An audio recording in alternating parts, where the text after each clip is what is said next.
भूपेन हजारिका ने कहा था, ओ गंगा तुम, ओ गंगा तुम, ओ गंगा बहती हो क्यों।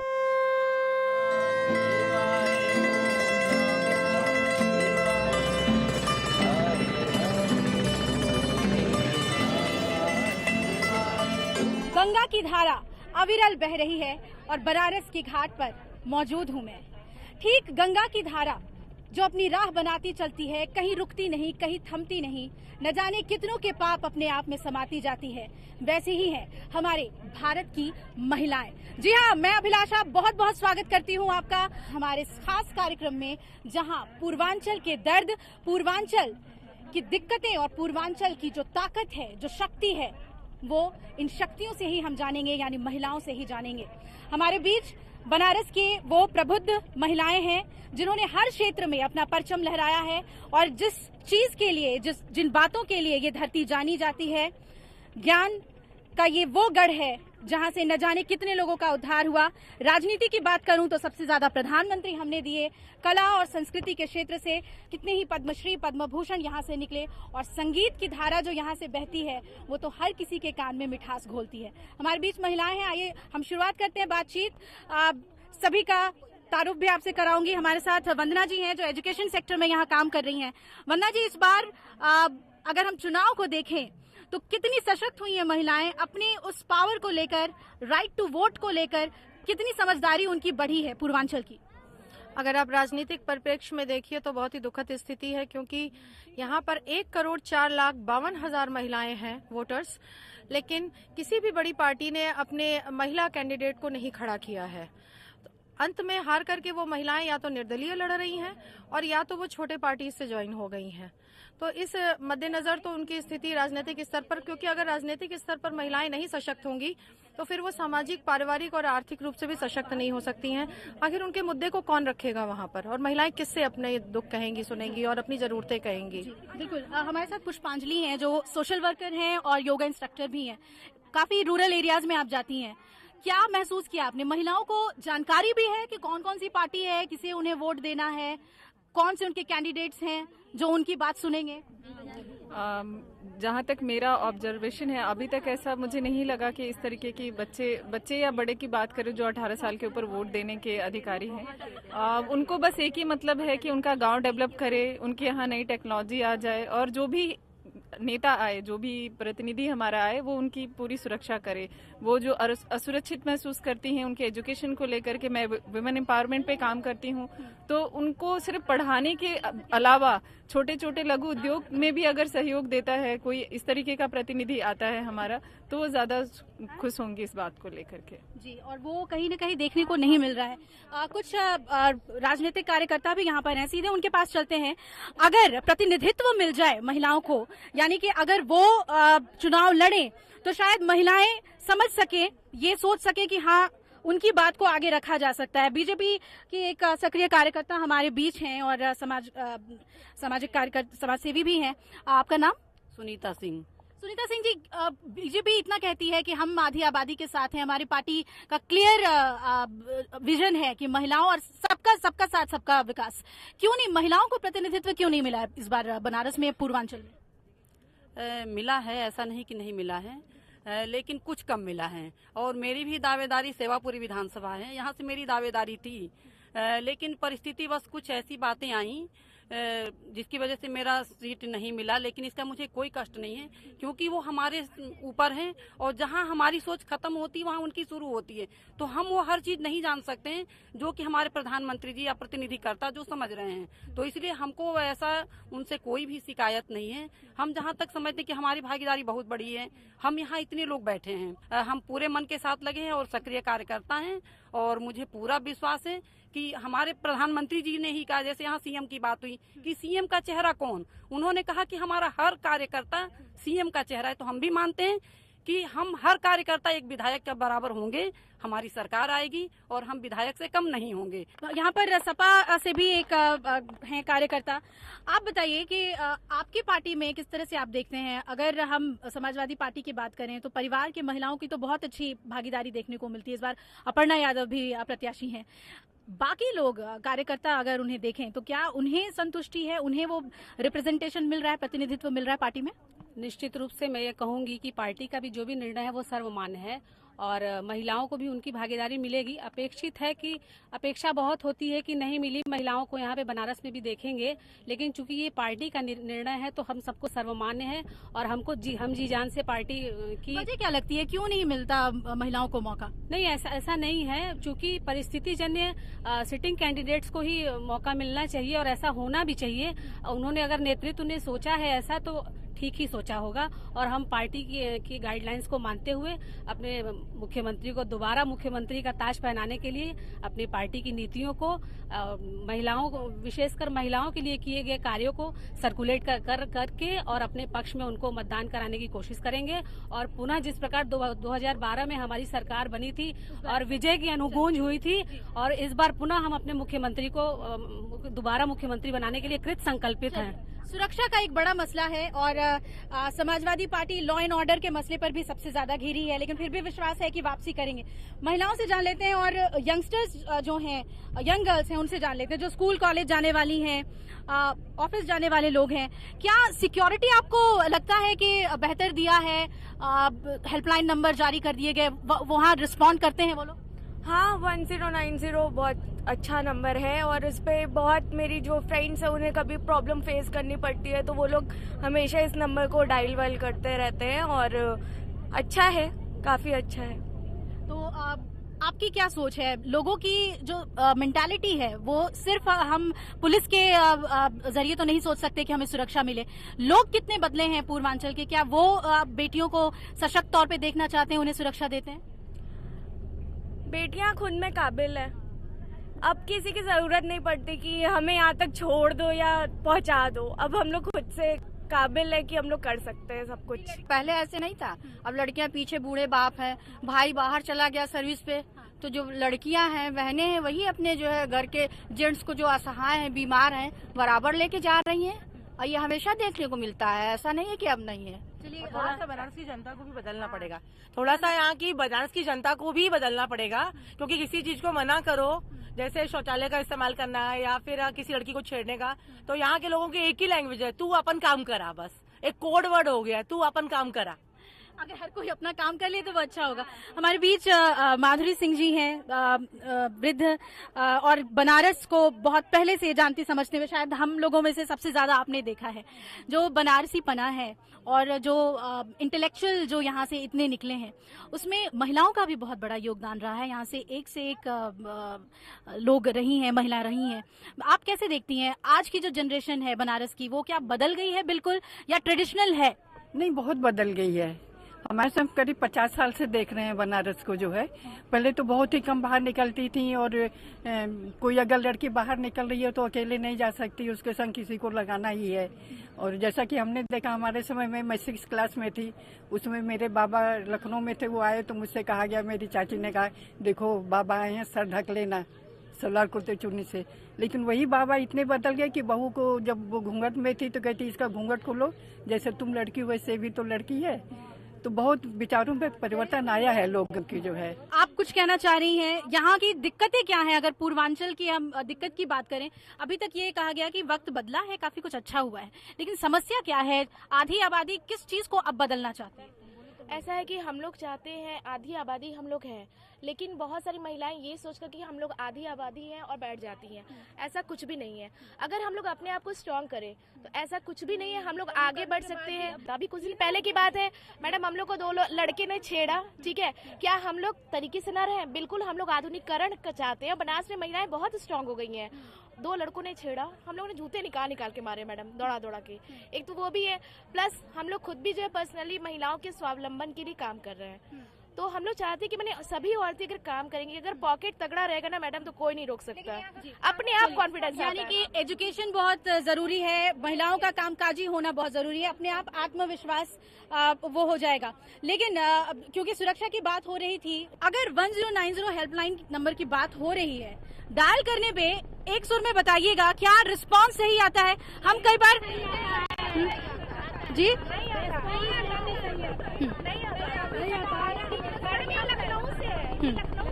जी बनारस पुलिस आप तक पहुंचती है? जी पहुंचती है। जी जी, आप बताइए। मैं मनीषा लोहिया। 1090 डायल करते हैं तो कभी तो रिस्पांस मिलता ही नहीं है, और मिलता है तो जब तक पुलिस पहुंचती है तब तक मंचलों ने अपना सारा कार्यक्रम कर दिया होता है। हाँ, हर जगह यही स्थिति बनी हुई है। 1090 का जो बात है वो बिल्कुल सही है और उस पर एक्शन लिया जाता है और तुरंत उनके पास से वो फोन उनके पास जाता है। लड़कों को जो लड़के छेड़ते हैं, फोन करते हैं, उनके पास जाता है और उनको समझाया जाता है। उसके बाद 1 महीने बाद 1 महीना या 15 दिन के बाद फिर वहाँ से 1090 से कॉल आता है कि मैडम आपके पास जो रॉन्ग नंबर आ रहा था वो अब आना बंद हुआ कि नहीं हुआ। तो हम लोग बोलते हैं कि हाँ बंद हुआ। अगर नहीं हुआ तो वो भी पूछती है कि अगर नहीं हुआ है तो आप हमें बताइए, हम उस पर दोबारा फिर से एक्शन लेंगे। तो ये चीज बिल्कुल सही है। मैंने इसको 2 बार आजमाया है। अखिलेश जी का ये 1090 बहुत सही है। 1090 में मैंने भी कॉल किया था, मैंने भी अच्छे रिस्पांस मिले हमें, और हम इसमें बहुत खुश हैं कि हम महिलाओं यहाँ पे सुरक्षित हैं। चलिए, महिलाएं सुरक्षित हैं तो आगे बढ़ना आसान है, लेकिन कुछ घरेलू जो मसले होते हैं जहां पर महिलाएं सबसे ज्यादा संघर्ष करती हैं। पढ़ने लिखने के बाद, शादी के बाद एक बहू की जिम्मेदारी निभाते हुए कई बार अपने करियर को पीछे छोड़कर उन्हें घर की जिम्मेदारी उठानी पड़ती है। उस मामले में पूर्वांचल कहाँ है, क्योंकि यहाँ पर बहुत ही पढ़ी लिखी समृद्ध परिवारों की महिलाएं हैं। मैं जानना चाहूंगी आपसे, शादी के बाद चीजें कितनी बदली? 1 महीना पहले मेरे घर में मेरी नंद की लड़की और मेरी किराएदार मेरे साथ खूब मारपीट भी की। मैंने 100 नंबर पे लगाई, वो 5 मिनट के अंदर पुलिस आ गई। फिर मैंने 1090 में भी लगाया, उन्होंने भी मेरे तुरंत ही कॉल उठा के उनने पूरी मेरी जानकारी ली। पूरी मेरे सब जानकारी लेने के बाद वो तुरंत एसपी के पास मेरा फोन उठाई रही, बोली आप लाइन में रहिए, उनसे बात करवाई और तुरंत बोली। फिर जैसे मेरे को थाने जाना पड़ा तो थाने में भी वो खुद आई, आशा ज्योति वाली लोन सब आई मेरे साथ बहुत सहयोग दी। उन लोगों ने मेरे को कितना सपोर्ट दिया, मेरे को कितनी हिम्मत आई। पुलिस की तरफ से आपको मदद मिली है। और भी महिलाएं हैं यहाँ पर जो वर्किंग है, मैं उनसे जानना चाहूंगी कितनी चीजें बदली शादी के बाद? कहीं पर कॉम्प्रोमाइज करना पड़ा, सैक्रिफाइस करना पड़ा करियर को लेके, या फिर आप काम करती रही? देखिए, हर्डल्स तो आते ही हैं और उन हर्डल्स को अगर पार करके इंसान आगे बढ़ता है तो वो हर्डल्स नहीं रहते, वो उनके स्ट्रेंथ बन जाते हैं। करना क्या चाहिए औरतों को? प्रायोरिटी किसे देना चाहिए, फैमिली या करियर? दोनों को हमारे समय से करियर और फैमिली दोनों को प्रायोरिटी देनी चाहिए, क्योंकि अगर करियर रहेगा तभी सब कुछ रहेगा, और फैमिली रहेगी विदाउट फैमिली की तो कुछ भी नहीं रहे। फैमिली का सपोर्ट बहुत ज्यादा मायने रखता है। अगर फैमिली अपना सपोर्ट करती है और उसमें लोग महिलाएं अपना करियर भी चुन लेती हैं, बना लेती है, वो सबसे अच्छा है। क्योंकि आज का जो युग है, बिना औरत के काम किए कभी कुछ नहीं हो सकता है। सपोर्ट मिलता है इन लॉज की तरफ से, हस्बैंड की तरफ से? हाँ, सपोर्ट तो बिल्कुल मिलता है इन लॉज की तरफ से। हाँ, मिलता है। हस्बैंड का सपोर्ट मिलता है, फैमिली का थोड़ा कम सपोर्ट मिलता है। अगर फैमिली फुल सपोर्ट होती तो शादी के बाद हम लोग अगर सर्विस करना चाहते तो कर सकते थे, लेकिन ये होता है कि कुछ एडजस्टमेंट करना पड़ता है हम लोगों को बहुत ज्यादा। कुछ और लोग हैं इस पर अपनी बात रखना चाहती हैं। जी, आप अपनी बात कहिए। जब तक महिलाएं सेल्फ डिपेंड नहीं होंगी, अपने पैरों पे खड़ी नहीं होंगी, वो अपनी आवाज बुलंद नहीं कर सकती। मैं अपने एनजीओ के माध्यम से सन 76 से स्किल डेवलपमेंट का प्रोग्राम चला रही हूँ, और बनारस आज के डेट में बहुत चेंज हो गया है, और सुरक्षा के मामले में और सुविधाओं के मामले में महिलाओं को बहुत। और जब आपके अंदर विल पावर होगा ना, तो आपके इन लॉज भी आपको हेल्प करेंगे, आपके हस्बैंड भी हेल्प करेंगे, आपके माता पिता भी हेल्प करेंगे, और जब विल पावर होगा तभी आप खुद भी अपने पैरों पे खड़ा हो सकते हो, दूसरों पे खड़ा हो सकते हो, और तभी हम एक अच्छे समाज का, स्वस्थ समाज का निर्माण करेंगे। यानी विल पावर स्ट्रांग करना पड़ेगा, अपने लिए स्टैंड खुद महिलाओं को लेना पड़ेगा। एक जो चुनावी बात है कि इस बार जो फाइट है वो प्रधानमंत्री नरेंद्र मोदी और मुख्यमंत्री अखिलेश यादव के बीच में है। ये 2 चेहरे हैं जिनके बीच में किसी एक को लोग चुन रहे हैं। बीजेपी ने अच्छा काम किया है महिला सशक्तिकरण के लिए, या समाजवादी पार्टी ने? चाहे बीजेपी हो चाहे समाजवादी हो, इस समय हमारे लिए स्वच्छता अभियान चल रहा है। चाहे बीजेपी आए चाहे समाजवादी है, हमारा प्रॉब्लम ये है कि डोर टू डोर सर्विस हो रही है, पर वो नगर निगम के जो काम करता है वो रोज हर 1-2 दिन में चेंज होता है। तो वो लेडी उसको कैसे उसको पहचानेगी? हमें उनकी पहचान चाहिए कि हम अपना बनारस स्वच्छ रखें, चाहे कोई भी आए। मैनिफेस्टो में इस बार महिलाओं को खास जगह दी गई है। क्या मैनिफेस्टो किसका सही लगा है आप लोगों को? बीजेपी और समाजवादी पार्टी की बात करें, कई तरह के लोक लुभावन वादे भी हैं इस बार। नहीं, मुझे तो बीजेपी का अच्छा लगा काम, और वैसे मैं किसी पार्टी से नहीं हूँ, विशेष पार्टी से कोई नहीं हूँ। मुझे मतलब मेरी दो मुद्दे हैं, मेरे मेन मुद्दे 2 हैं। एक तो हमारा पूर्वांचल राज्य अलग बनना चाहिए सेपरेट, जिससे कि इसका पूर्ण विकास हो सके। दूसरा मुद्दा मेरा सबसे बड़ा है मेन आरक्षण, वो बंद होना चाहिए।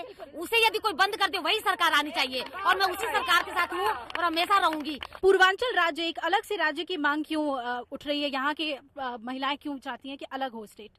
महिलाएं ही नहीं, पूर्वांचल की 8.5 करोड़ जनसंख्या चाहती है कि हमारा पूर्वांचल अलग हो जाना चाहिए। क्योंकि अगर पूर्वांचल राज्य बनता है तो डेंसिटी वाइज ये 3rd पोजीशन पे होगा, जनसंख्या वाइज ये 4th पोजीशन पे होगा, और एरिया वाइज ये 14th पोजीशन पे होगा। तो अगर आज हमारा पूर्वांचल राज्य बन जाता है तो 68% बिजली हमारी होगी, उद्योग लग जाएंगे, जिसके चलते उनको यहाँ पे अपॉर्चुनिटीज मिलेगी, रोजगार मिलेंगे। क्योंकि जब वो दूसरी जगह जाकर के रोजगार करते हैं तो कितनी भावनात्मक, आर्थिक और सामाजिक असुरक्षा हो जाती है, और सेक्स क्राइम भी होता है। आप पूर्वांचल के गाँव में चले जाइए, पूरे के पूरे गाँव आपको बिना पुरुष के मिलेंगे, वहाँ केवल महिलाएं और बूढ़े बच्चे रह रहे हैं, और हम किसी चीज में कम नहीं है। और जितनी भी सरकारें आई हैं उन्होंने पूरी तरह से उपेक्षा की है। जो लखनऊ की गद्दी पे बैठ गया है उसे फिर दिल्ली की गद्दी उसका उद्देश्य हो गई है। पूर्वांचल पीछे छूट गया है। आप खुद देखिए, यहाँ एक सड़क ऐसी बनी कि उस पर लड़ाकू विमान उतर रहे हैं, और पूर्वांचल में सड़कें ही नहीं है।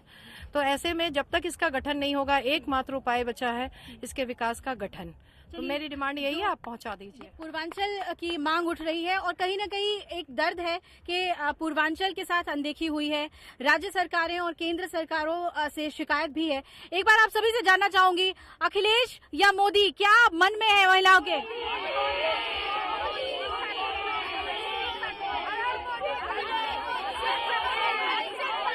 वही दिन नाई छठी बीतल, वरु बरहिया बीतली हो, पियवा बीचय अंगना, मरला मटकिया टरिया प बोलावला हो। बहुत बहुत शुक्रिया इतना सुंदर सोहर सुनाने के लिए। ब्रेक के बाद स्वागत है आपका। यहाँ पर ये महिलाएं कह रही थी कि नई सरकार आती है, जैसे एक नया बच्चा आता है उसी तरह से नई सरकार आती है तो सोहर गाना चाहिए, इसीलिए ये सोहर आप लोगों को सुनवाया।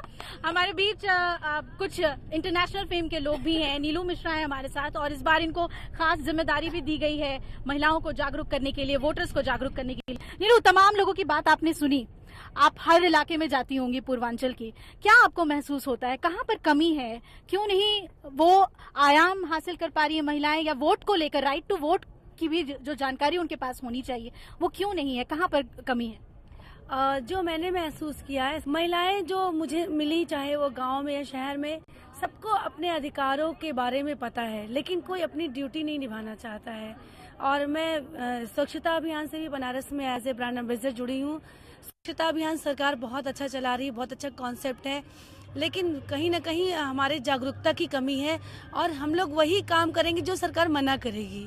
तो खुद को जब तक आप अवेयर नहीं करेंगे और खुद को बुलंद करना होगा। नोटा का इस्तेमाल बताया आपने कि वो भी कर सकते। बिल्कुल, हम लोग हर तरह से जागरूक कर रहे हैं कि अगर आपको कोई सरकार नहीं पसंद आती है तो आपके पास नोटा दबाएं, क्योंकि नोटा अगर दबेगा तभी अगली जो सरकार आएगी तो उसके अंदर डर होगा, वो हमारे एक एक वोट से वो डरेगी। तो लोग सोचते हैं कि अरे क्यों वोट देने जाएं, क्या होता है, हमारे एक वोट से क्या होता है, लेकिन अगर हमारा एक नोटा दबा तो उससे उसका डर होगा, और हमारी जो कई चीजें नहीं मिल पा रही है वो प्रॉपरली मिलेंगी। तो इसके लिए घर से निकलना होगा और अपने वोट को देना होगा। अब तो सुप्रीम कोर्ट ने भी कह दिया कि अगर आप वोट नहीं देते हैं तो किसी चीज के आप राइट, किसी चीज को पाने का राइट नहीं रखते हैं। जितने भी इलाकों में हम गए, खासतौर पे जो पिछड़े इलाके हैं, वहाँ पे हमने ये देखा कि महिलाएं कह रही थी कि जहाँ पति बोलेंगे वहीं पर हम वोट दे देंगे।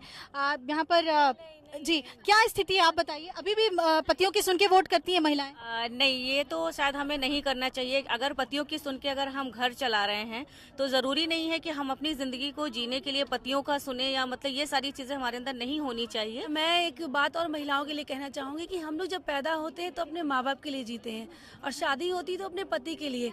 एक ही राइट अपने इंडिया में है, वोटिंग का राइट। बहुत सारी कंट्रीज में नहीं है, शायद घर से महिलाएं बाहर नहीं निकल पाती हैं, उनको अधिकार ही नहीं मिला है। अगर ये अधिकार छीन लिया तो शायद बहुत उपद्रव होगा। अभी मिला हुआ बहुत आसानी से मिला, बहुत बड़ा अधिकार मिला है अपनी सरकार बनाने का, तो वो अधिकार के लिए सबको घर से निकलना होगा खुद के लिए, और उस कमरे में कोई नहीं होता है, हमारा हाथ और बटन होता है, वहाँ कोई नहीं देखने जाता है। अपने दिल की आवाज़ आप सुनती हैं और वहीं बटन दबता है, तो किसी की बात ना सुने, अपने दिल की आवाज़ सुने। बहुत बड़ी बात आपने बोली। और मैं ये चाहूंगी कि कुछ महिलाएं जो व्यापार मंडल से भी जुड़ी हुई हैं वो भी हमारे साथ इस मुद्दे पर बात करें कि जहां पर कामकाजी हैं महिलाएं, वहां पर क्या डिसीजन मेकिंग उनका पूरी तरह से इंडिपेंडेंट होता है? आप लोग कुछ कहना चाहेंगे? हम लोगों का बिल्कुल इंडिपेंडेंट डिसीजन होता है, किसको वोट देना है किसको नहीं, किसी की कोई वो नहीं होती हम लोगों पे। जी मैम। कहते हैं एक नहीं दो दो मात्राएं नर से भारी नारी, तो नारी का जो क्षेत्र है वो बहुत विस्तृत है। हमें घर बाहर बच्चों सबको देखना होता है, और वोट के लिए भी कोई ऐसा वो नहीं है कि हमें पर्टिकुलर आदमी को ही देना है, वो हमारी इच्छा पर डिपेंड करता है। जितने वायदे किए गए राजनीतिक पार्टियों की तरफ से, क्योंकि संसदीय क्षेत्र ये प्रधानमंत्री का है, तो सवाल और भी ज्यादा यहाँ पर वाजिब हो जाता है कि काम कितना हुआ। जितना अगर अखिलेश कहते हैं कि काम बोलता है, नहीं काम किए हैं, लेकिन अभी जो है अभी बहुत काम की जरूरत है, जिससे मतलब केवल लैपटॉप बांटा इससे कुछ नहीं होगा, लैपटॉप बांटने से कुछ नहीं होता। असली में ये करना चाहिए, जो बेरोजगार लोग हैं उन लोग को रोजगार मिलना चाहिए। बनारस में क्या बदला प्रधानमंत्री ने? काफी कुछ, स्वच्छ अभियान का तो हमको बहुत रिजल्ट अच्छा मिला है, घाट वगैरह में हमारी चीजें, और बनारस के लोगों को भी चाहिए कि हम लोग चेंजिंग लाएं। केवल हम अपनी मेंटालिटी को तो एकदम करके रखें अपनी लिमिट के अंदर, और गवर्नमेंट से चाहते हैं कि वो 2 दिन में चेंज ला दें। 60 साल की गवर्नमेंट ने क्या चेंज दिया हमको? गंगा की सफाई के लिए भी बड़े बड़े वादे हैं, हालांकि बहुत ज्यादा तब्दीली मुझे नहीं देखने को मिल रही है। कुछ समय बाद ही मैं आई हूँ, आप बताइए। जैसा कि आपने कहा मोदी जी और अखिलेश जी के काम के बारे में, मोदी जी जब यहाँ पे आए थे गंगा सफाई को लेकर के काफ़ी कुछ किए थे, बोले भी थे, बोल करके चले गए। लेकिन अखिलेश जी उन्होंने वरुणा कॉरिडोर के बारे में आपने सुना होगा, पढ़ा होगा भी होगा। वरुणा कॉरिडोर आज करीब करीब पूरी बन करके तैयार हो चुकी है, बस थोड़ा सा हिस्सा बाकी है। तो अगर उनका काम बोलता है, अगर आपने बोला कि मोदी जी और अखिलेश जी का काम बोलता है, तो आप वहाँ जा करके देखिए वरुणा कॉरिडोर पूरा बना है कि नहीं बना है, और गंगा सफाई के लिए उन्होंने क्या किया। इतनी एक्सपेक्टेशन थी हम लोग को कि ये प्रधानमंत्री का संसदीय क्षेत्र है तो काफी विकास होगा, सड़कें अच्छी होगी, लेकिन एक्सपेक्टेशन पे वो 25% भी नहीं हम लोग को मिला। सड़क भी नहीं मिला, नारी भी उतनी सेफ नहीं है, कुछ भी नहीं मिला हम लोग को। लेकिन ब्रेक से पहले आप सभी मोदी मोदी के नारे लगा रही थी, तो परिवर्तन क्यों चाहिए? मोदी से प्यार है इसीलिए लगा रहे हैं, लेकिन गवर्नमेंट पे बिलीव नहीं है, किसी भी गवर्नमेंट पे मुझे बिलीव नहीं है। मैं बता रही हूँ, बहुत पहले हम लोग यहीं पे आते थे, पानी में घुसते ही हम लोग के मुंह में प्लास्टिक्स और सामान जाते थे, और आज के समय में अगर हम लोग पानी में जाते, मतलब हम लोग को लगता है कहीं गंगा न मैली हो जाए। मतलब इस समय इतनी साफ हमारी गंगा हो गई है बनारस की, ये गंगा मैली न हो जाए, इसलिए हम लोग नहाना नहीं पसंद करते। न राज्य सरकार पे यकीन है, न केंद्र सरकार पे यकीन है, तो किसे चुनेंगे? नोटा दबाएंगे? जी नहीं, हम कह रहे हैं ना, हमको यकीन है, हमारे प्रधानमंत्री जी पे हमको बहुत यकीन है। उन्होंने जो कर दिया, कोई मंत्री ऐसा नहीं किया।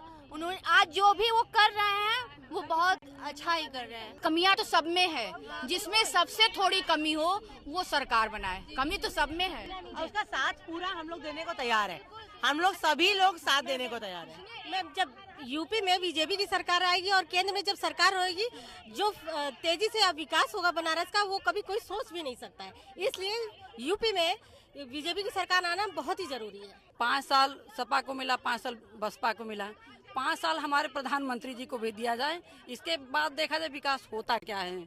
बस हम यही कहेंगे, हम अपने को सेल्फ कॉन्फिडेंट बनाएंगे और सिस्टम की ओवरहोलिंग में हेल्प करेंगे, जिस लेवल पे भी कर सके, तो फिर बहुत सारे चेंजेस बहुत जल्दी देखने को मिलेंगे।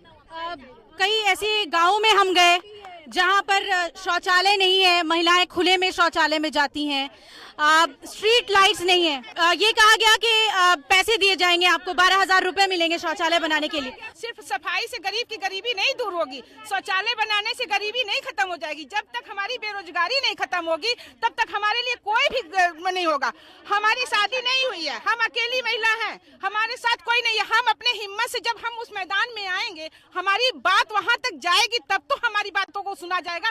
नारी कह देती हैं कि हमारी बातों को सुना नहीं गया। हम भी केंद्र में 12 साल लड़े हैं, 12 साल बाद जियो हम पास करवाए।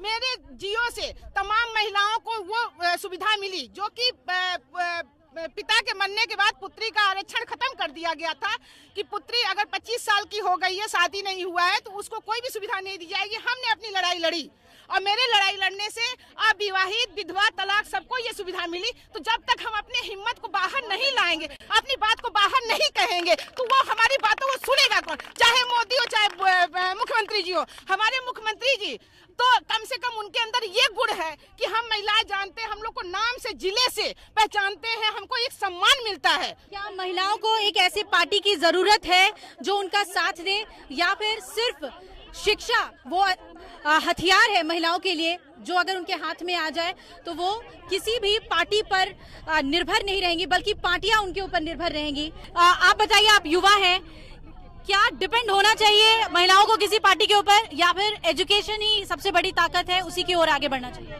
एजुकेशन सबसे बड़ी ताकत है। मतदान आप करते हैं, आप वोट देते हैं, बस टीवी देख के किसकी एडवर्टीजमेंट हो रही है, ये वोट देने का मतलब नहीं होता है। आपको पता होना चाहिए कि किस पार्टी का क्या प्रोविजन है, क्या उनकी लॉज हैं, क्या पास हुई हैं, क्या वो लोग आपको सुविधा प्रोवाइड कर सकते हैं, उस हिसाब से आपको वोट देना चाहिए।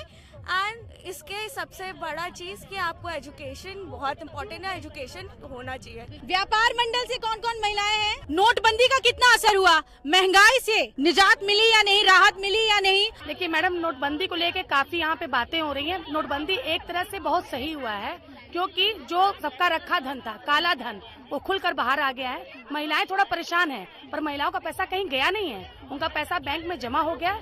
जब चाहे वो 10,000 करके 5,000 करके उसको निकाल सकती है। तो टाइम लगा है, व्यापार पे असर है, पर धीरे धीरे सारा व्यापार सही हो रहा है। मोदी जी के इस चीज से मैं सहमत हूँ, पूर्ण तरह सहमत हूँ, क्योंकि चुनाव में इसका असर आपको दिखेगा। कोई भी पैसा फेंक कर चुनाव नहीं जीत पाएगा। तो आज बनारस से मेरे साथ इतना ही। जुड़े रहिए एपीएन न्यूज के साथ, खबरें लगातार जारी है। नमस्कार।